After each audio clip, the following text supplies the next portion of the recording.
how to change your Yahoo password easy and fast in less than 1 minute. Hello guys, in today's video I'm going to show you how to change your Yahoo password easy and fast. So first thing you have to do is go to yahoo.com.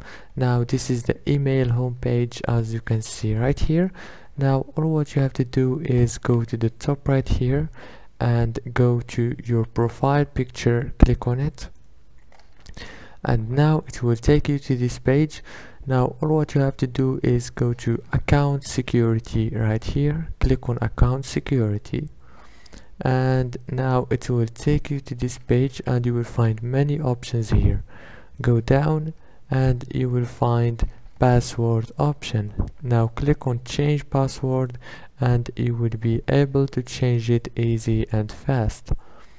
Don't forget to like and subscribe if this video was helpful, and thank you so much for watching this video until the end. See you later.